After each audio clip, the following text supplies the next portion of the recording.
참고하시기 바라고요. 계속해서 또 다른 증시 이슈 만나볼까요?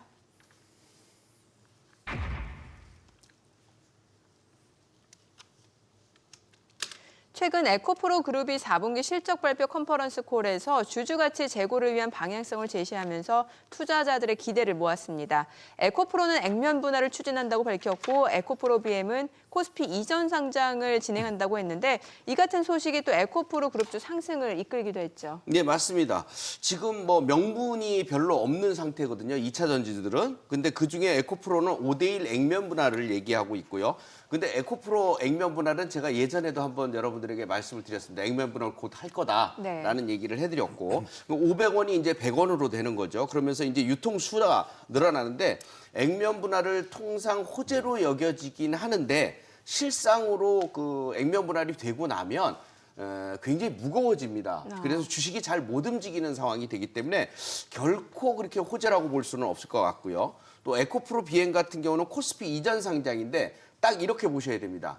지금 포스코 DX가 저기 거래소로 이전 상장된 다음에 주식이 움직이질 못해요. 네네. 그 얘기는 결국 에코프로 BM도 이전하기 전까지만 좀 움직이고 이전하고 나면 실질적으로 별로 못 움직이는 이런 상황이 된다는 점을 생각해서 거기에 맞는 전환에 맞는 그 매매 전략을 좀 취해 주시면 좋을 것 같습니다. 네, 뭐 말씀해주신 대로 코스피 이전 상장이 주가에 호재로 작용할 것이란 예상과는 달리 최근 코스닥에서 코스피로 이전한 기업들 주가는 오히려 약세를 보였죠. 네, 말씀해 주신 대로 그것은 이제 이전한 후의 흐름이고요.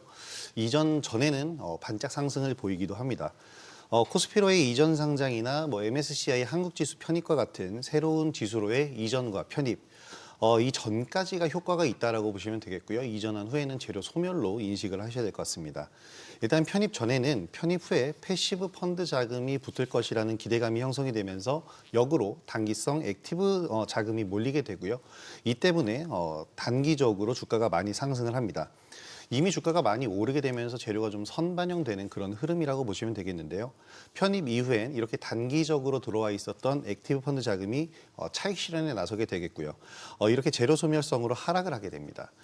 이후에 패시브 펀드 자금이 들어온다고 하더라도 단기간으로 공격적으로 들어오는 것이 아니라 장기간을 두고 서서히 유입이 되기 때문에 주가의 흐름은 이전한 후에는 좀 지지부진해질 수밖에 없을 것 같습니다. 네, 에코프로 BM 역시 앞으로 어떤 주가 흐름을 보일지 이목이 쏠리고 있는데 사실 관건은 에코프로 형제의 실적이 아닐까 싶습니다.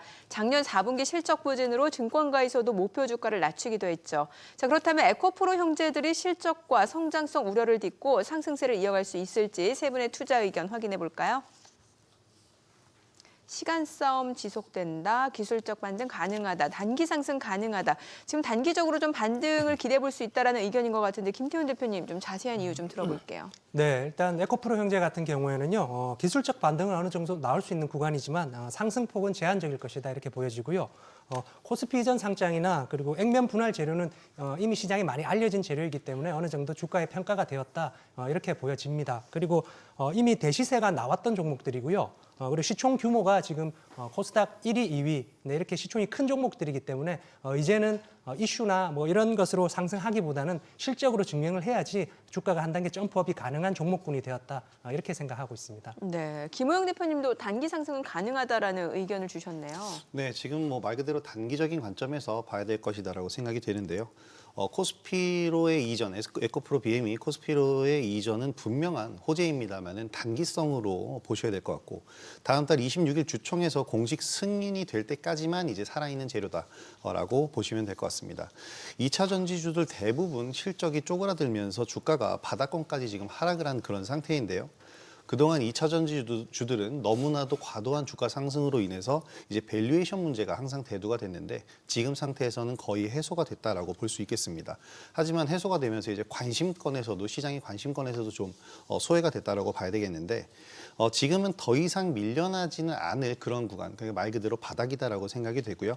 이런 개별 이슈로 인해서 단기적으로 수급이 붙는다면 2차 전지주 전반적으로 특히 리튬과 같은 원자재주 관련 주들로 이제 조금씩 단기적인 흐름으로만 상승 흐름이 나올 것 같습니다. 네. 자, 그래도 이번 주 에코프로비엠 이슈가 2차 전지 섹터 반등을 이끌기도 했습니다. 그리고 지난해부터 니켈, 리튬 등 배터리 핵심 광물 가격의 하락세를 멈추고 반등 기미를 보이기도 했는데 사실 뭐 지난 시간에도 김용구 대표님 이제 2차 전지 소재주에 좀 주목할 필요가 있다 이렇게 전해주셨잖아요. 네네. 소재주를 봐라. 초대형주들은 좀 힘들 거다 이런 얘기를 했는데 수익파이터에서 2차 전지 소재주 나노신소재, 미래나노텍 강조를 드렸는데요.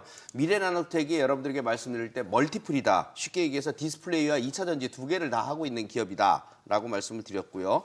그래서 이런 종목들이 사실 흑자의 기조가 이어지면서 영업이익도 42%나 급증하니 안 올라갈 수 있는 부분들은 없었어요. 실질적으로 아까 김태훈 대표님이 얘기를 했지만 에코프로 같은 경우도 실적을 확인해야 된다고 그랬잖아요. 얘네들은 벌써 이미 실적이 나와 있는 기업들이고 앞으로도 실적이 좋을 기업들이에요. 그렇다면 앞으로도 이 소재주들에 대한 믿음은 여러분들이 좀 가져가셔야 될 거고 이 미래나노텍만 하더라도 18,000원, 19,000원 선에서 여러분들에게 말씀드리게 지금 25,000원까지 거의 근접을 했거든요. 그런 상황들을 보면 앞으로도 이런 소재 관련주들에 대한 관심은 지속돼야 될 것 같습니다. 네, 2차 전지 섹터 역시 종목별 차별화 장세가 이어지다 보니까 종목 선별이 중요할 수밖에 없죠. 접근 전략과 함께 또 탑픽 종목 있다면 함께 전해주시죠.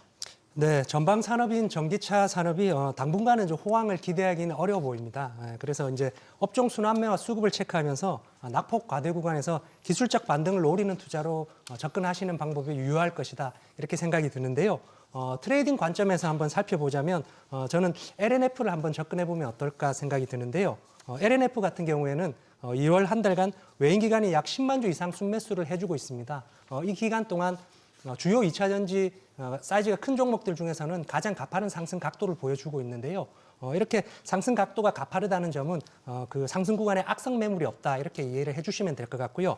기술적으로도 전저점인 12만 7,900원을 지지하고 쌍바닥을 형성 후에 반등하고 있기 때문에 저점 지지에 대한 신뢰도가 높다. 이 점도 매력적인 점이라 생각해 주시면 되겠습니다. 네, 김호영 대표님도 전략 탑픽 있으면 좀 알려주세요. 단기 관점으로 금양을 좀 보고 있는데요. 지금 2차 전지 관련주들은 에코프로 BM의 이슈로 인해서 불이 붙었지만 최근 사실 원자재인 리튬 값이 바닥을 다지면서 이 부분에 대한 안도감이 일고 있는 것도 사실입니다. 앞서 김태원 대표님이 말씀해 주신 대로 사실 실적과 같은 부분은 전방산업인 전기차 시장의 위축으로 빠른 턴어라운드는 제가 봐도 힘들 것으로 생각이 되는데요. 원자재 가격 안정세는 그간 하락하던 주가를 붙잡아 줄 수 있는데 한 가지 요인은 될 것으로 보입니다. 금양 같은 경우에는 대표적인 리튬 관련주로 미래나노텍, 에코프로, BM 등과 같이 움직이는 경향이 있는 대장주급의 종목이니까 단기적인 관점에서 한번 살펴보시기 바랍니다. 네, 참고하시기 바라고요. 계속해서 이번 주 마지막 이슈 만나볼까요?